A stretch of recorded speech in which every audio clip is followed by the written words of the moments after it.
My name is Maria Santos, and what I'm about to tell you happened 3 years ago in a remote barangay in Capiz Province, Philippines. People say I shouldn't talk about it, that some stories are better left buried. But the nightmares won't stop, and maybe telling this story will finally give me peace. I was 24 then, fresh out of college with a degree in anthropology. I had this romantic idea about documenting disappearing Filipino folklore in rural communities. My boyfriend, Carlos, thought I was crazy, but he supported my research. We planned to spend 2 months in a small village called Barangay Malungon, nestled deep in the mountains where the old ways still held strong. The journey to Malungon took us 3 days. First, a bus to the provincial capital, then a jeepney to the nearest town, and finally, a habal motorcycle ride up winding mountain paths that seemed to lead nowhere. The driver, a weathered man named Mang Julio, kept glancing at us in his mirror with worried eyes. "Are you sure you want to go to Malungon?" he asked for the 3rd time as we climbed higher into the mist-covered mountains. "There are other villages, prettier ones, closer to town." Carlos squeezed my hand. "We're researchers," I told Mangi. Julio, "We're documenting traditional stories and customs." The old man shook his head and muttered something under his breath that sounded like a prayer. When we finally reached Malungon, the sun was setting, painting the sky in shades of orange and deep red. The village was smaller than I expected, maybe 40 houses scattered along a narrow valley. Most were traditional nipa huts raised on stilts, but a few concrete houses dotted the landscape. What struck me immediately was how quiet everything was. No children playing, no dogs barking, no evening chatter that you'd normally hear in Filipino villages. The barangay captain, a thin man named Capitan Reyes, greeted us with a forced smile. His eyes were hollow, like he hadn't slept in weeks. "Welcome to Malungon," he said, but his voice carried no warmth. "We prepared the old schoolhouse for you to stay in." That first night, as we settled into the dusty schoolroom with our sleeping bags and research materials, Carlos noticed something odd. "Have you seen any animals?" he asked. "No cats, no chickens, not even insects."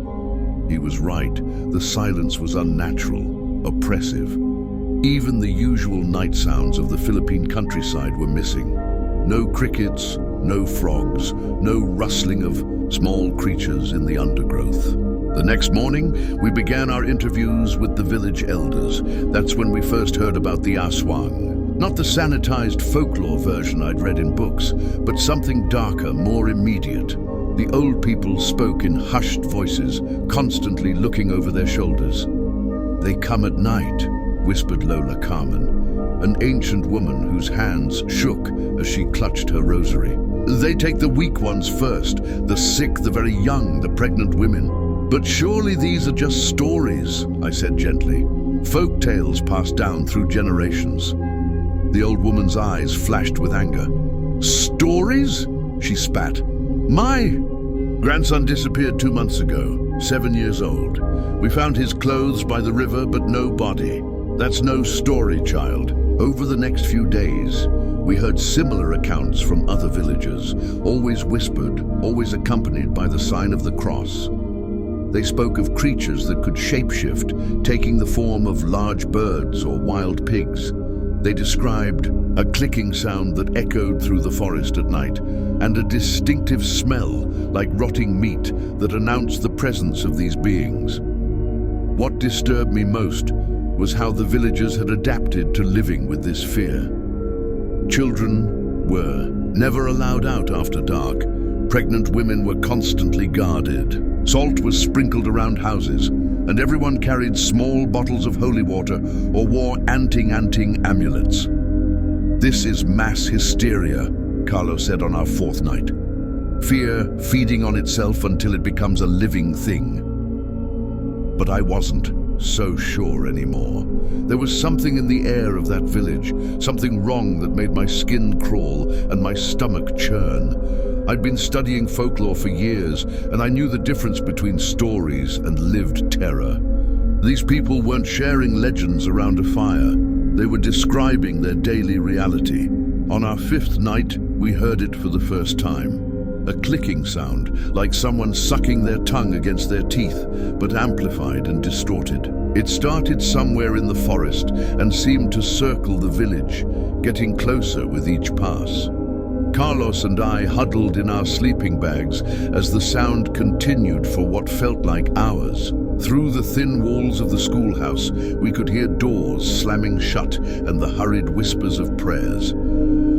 "Probably just some nocturnal animal," Carlos muttered, but his voice was shaking. The clicking stopped abruptly, replaced by an even more terrifying silence.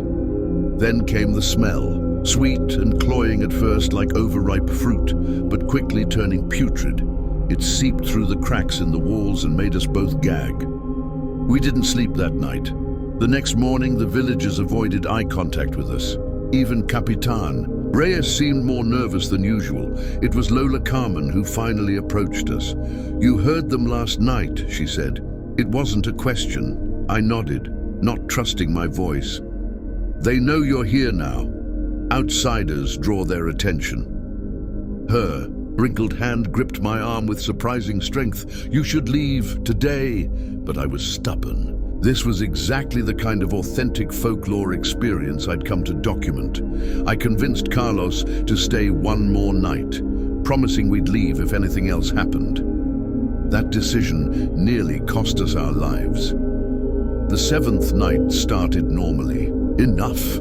We'd interviewed 3 more elders during the day, recording their stories about protective rituals and Aswang encounters. As darkness fell, we secured ourselves in the schoolhouse as usual. The clicking started earlier this time, just after sunset.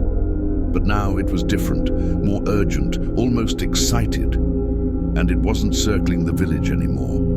It was coming straight, for us. The sound grew louder and more frenzied as something large moved through the forest, crashing through branches and undergrowth. Carlos grabbed the flashlight while I fumbled for my phone to record what was happening. Then the smell hit us again, stronger than before. But this time, it was accompanied by something else, a scratching sound against the walls of the schoolhouse. "Oh God," Carlos whispered. "There's something outside." The scratching moved around the building, probing, testing. I could hear what sounded like claws or fingernails dragging across the corrugated metal walls. The clicking sound became more agitated, almost like laughter. Suddenly, everything went quiet. Carlos and I held our breath, straining to hear any sound that might tell us what was happening. The silence stretched on for minutes that felt like hours. Then came a new sound that made my blood freeze. A baby crying. It was coming from just outside our window, the heartbreaking wail of an infant in distress. My maternal instincts kicked in before my rational mind could stop them. I started toward the sound. "No!" Carlos grabbed my arm. "Don't you remember what Lola Carmen said? They mimic sounds to lure people out."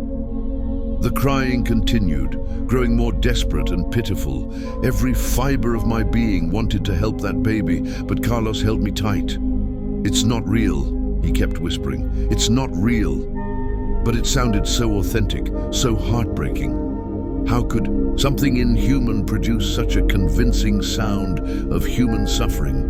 The crying stopped abruptly, replaced by that horrible clicking again. But now it sounded angry, frustrated. Whatever was outside knew its trick hadn't worked. What happened next still gives me nightmares. Something began pounding on the roof of the schoolhouse, not with fists or tools, but with what sounded like massive wings. The entire building shook with each impact. Dust rained down from the ceiling as the metal roofing groaned and buckled. Through it all, that putrid smell grew stronger until we could barely breathe. Carlos and I huddled together in the center of the room, as far from the walls and windows as possible. The attack lasted for what felt like hours. Sometimes the pounding would stop, only to be replaced by scratching at the windows or clawing at the door. Once, I swear, I saw a massive shadow pass in front of the window, something far too large to be human. Just before dawn, everything stopped. We waited until full daylight before venturing outside. The schoolhouse looked like it had been through a tornado. Deep gouges marked the walls, and several pieces of roofing had been torn completely off. The ground around the building was torn up as if by massive claws.